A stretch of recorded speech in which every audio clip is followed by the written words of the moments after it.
And his culinary trip around the UK continues tomorrow. Now, what lengths would you go to in order to make your dreams come true? Aspiring rappers Gavin Bain and his friend Billy Boyd weren't having much luck making it in the music industry. Rapping with Scottish accents didn't seem popular, so they decided they would rap in the American style that everyone expected.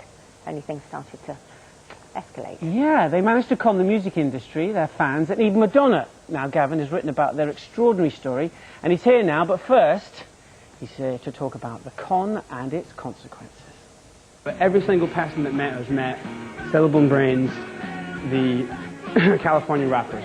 I made and lost over 250,000. I signed one record deal, one publishing deal.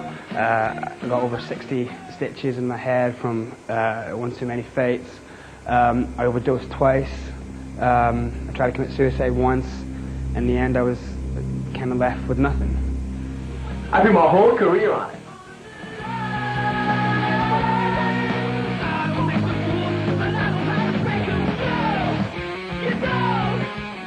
I could never sleep. I could hardly ever sleep because I'm just, you know, my conscience would just rip at me. I'm lying to this person, I'm lying to that person. We went on TV and lied to a whole, you know, a whole country. When you're lying 24/7, you don't trust anyone. I know for a fact a lot of people were hurt because people have came up to me and said, you know, I've been your friend for 5 years, and you've been lying the whole time. Gavin's here to talk more about it. Good morning to you, Gavin. Good morning. So, you went to an audition and you started rapping with your Scottish accent, and Yeah. they said, yeah. It's like, well, have you not seen MTV? You know, Scottish accents and raps just, you know, not going to work. Okay. You know, MC McTavish, get off set, go away. So you went away and came back Yeah. with a different accent and a different, well, Yeah, a whole different backstory, really. Yeah, basically, me and Bill just came back, you know, invented this whole new story out of the kind of iconography of Eminem's life and a few other rappers. Just created these characters, Silibil and Brains, and it wasn't overnight, but it was like a couple months, record deal, publishing deal. Perfect. You were described as the rapping proclaimers at one stage. It is a real transformation to take from being, you know, you're from Dundee.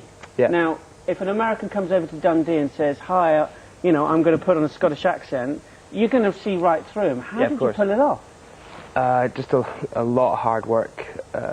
Watching Jonathan Ross's show, you know, recording segments of David Schimmer or you know, Jim Carrey speaking, watching the segments back, you know, speaking like them. We never broke character. Everything we did was in the American accent. Before we went down to London, you know, everything we did, you know, never breaking character. Okay, so stick in your character and your Californian accent and answer the next question. Okay.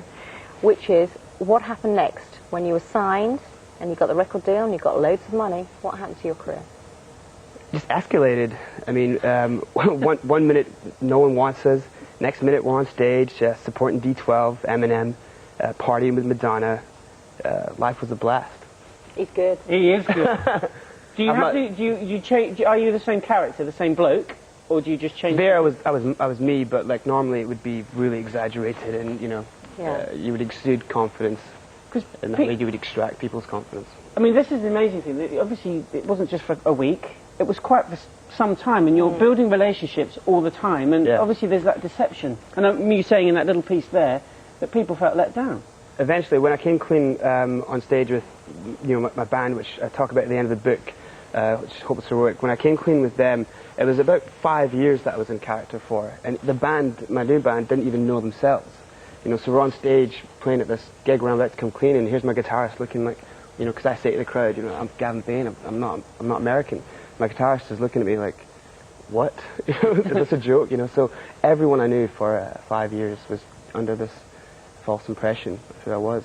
What's interesting about the book is it starts with you in a really, really low place, doesn't it? Yeah. And you've sort of taken too many pills, and then your sister discovers you, and you know, was that a consequence of continual lying? Well, for me, that was a consequence of my overwhelming fear of failure and death, which is a big driving force, and it's always been a driving force in my life. And I'd always told people when I was younger, if I hadn't made it by 25, I would kill myself.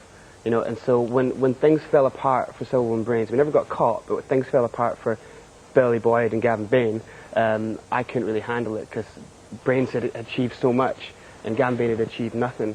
So for me it was like, God, I'm 25 now, you know, what do I do now?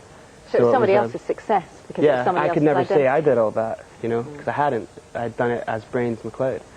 So, yeah, so, I mean, but that point, which was kind of the reversal in my career, though, because that's when I became me, you know, started to become me again, and eventually started, you know, rise up, and now I'm doing quite well. I'm quite happy now. It's all seemed to work out. It is a fascinating story. Thank you very much for coming in. I'm glad, this is genuinely you, right? You are from Dundee.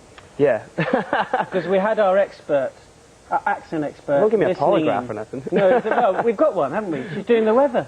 Oh, it's Carol checking out the Scottish accent. Exactly. We'll ask her. But it sounds pretty convincing. Have a good luck with your career.